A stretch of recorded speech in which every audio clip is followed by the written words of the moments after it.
Good morning, boys and girls. How are you today? Are you having a nice day?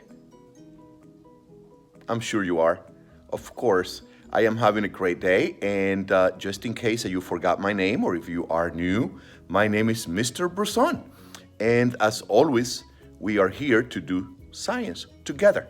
And we're going to continue our review of things that we have done in the past, quite a few months ago, but we want to get familiar, to refamiliarize ourselves with that material so that we can do well on the tests. But not only that, we want to make sure that our questions are questions that are similar to the ones that we are going to see on the tests, okay? So are you ready to start our review?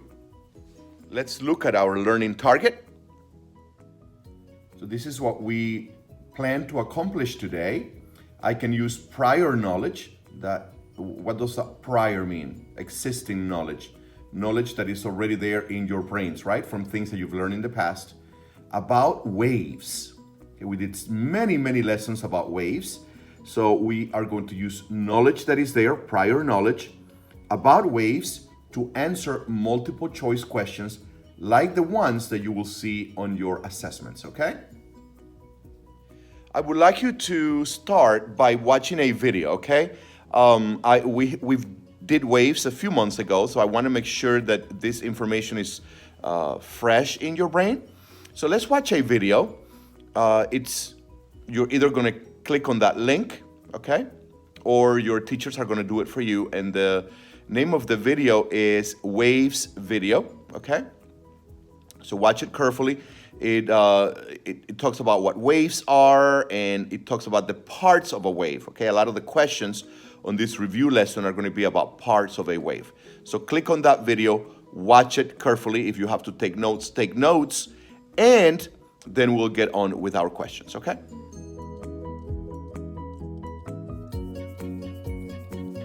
All right, so let's get started. So let's read this question. Examine the image of a simple wave with arrows labeled M through P. Okay? So we're supposed to examine, we're supposed to look at this question and look at the specific parts of the wave. All right, and they're labeled. So we don't even have to create a mental picture of this because we see the drawing right there. So let's see what the question is asking. What characteristics of the wave is represented by arrow M? Okay, so this one right here. What characteristics is represented by that? Let's look at our choices. Amplitude, frequency, speed, and wavelength. So which one? From crest to crest. Do you remember? Well, yes, it is the wavelength. From crest to crest is wavelength. So here is the wave labeled, right? Crest, wavelength, wave trough, amplitude. Amplitude. Next question. So he said, a student counts the number of waves that pass by each second. Sorry, let me start that again. Oops, I made a mistake. So that doesn't make sense. So let me make sure that this is making sense. A student counts the number of waves that pass by each second while observing a simulation of a light wave. What is the student measuring? Okay, so let's read it one more time. So it is the number of waves that pass by each second. Okay, and what is the student measuring? So sort of something like this. Okay, how many waves go by in a second? So what do we call that? Let's look at our choices. Amplitude, frequency, speed, or wavelength. Well, we already know that amplitude is the height of the wave. We know that wavelength is the length of the wave. So it's either speed, which sort of makes sense, and frequency. Well, it happens that the number of waves that pass by, okay, each second is the frequency of the wave. So that's frequency. Let's look at this one.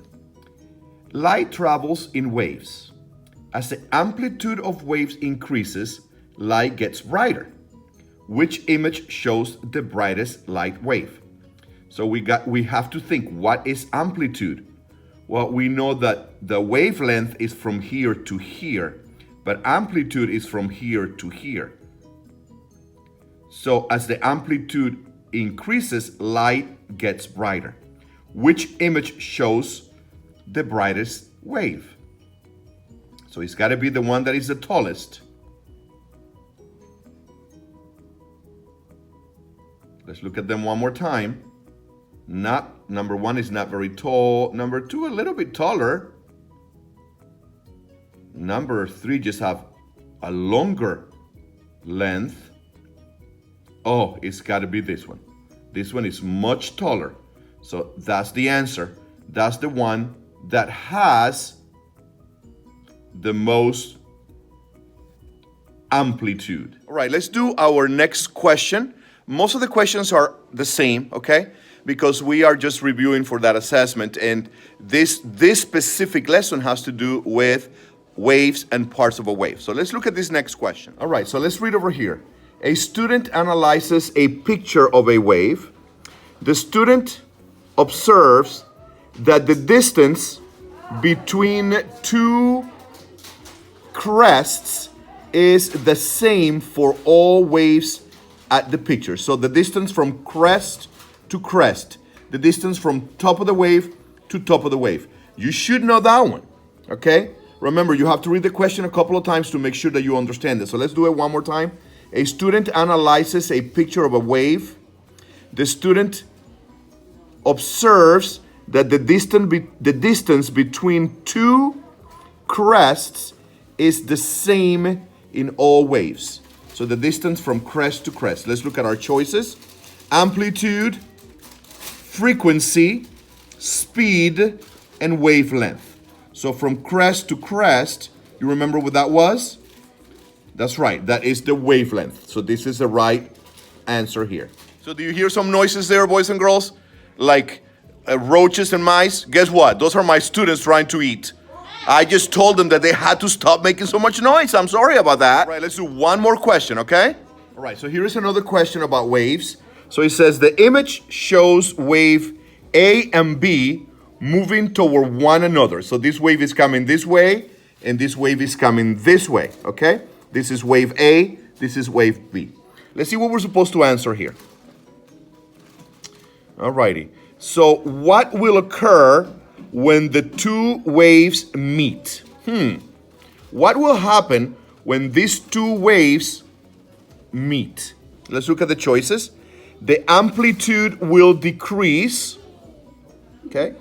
The amplitude will increase. The wavelength will decrease. And the wavelength will increase. Well, from crest to crest, what are we measuring? Wavelength or amplitude? Wavelength, right? So the wavelength, if the waves get closer, the wavelength is going to be more or less? That's right, it's going to be less. So the only choice here is the wavelength will decrease. Will decrease. You got to make sense of these things. So boys and girls, remember that it's extremely important that you read the questions a couple of times, that you make sense in your head, maybe like create a little mental picture. And it always helps when they're giving you a drawing there so that you can actually see what's happening, okay? Remember that. And I want you to make sure that you use the knowledge that you have in your brain to answer these type of questions, okay? So thank you. I hope that you have a wonderful rest of the day. Remember that science is everywhere. Bye bye. See you later.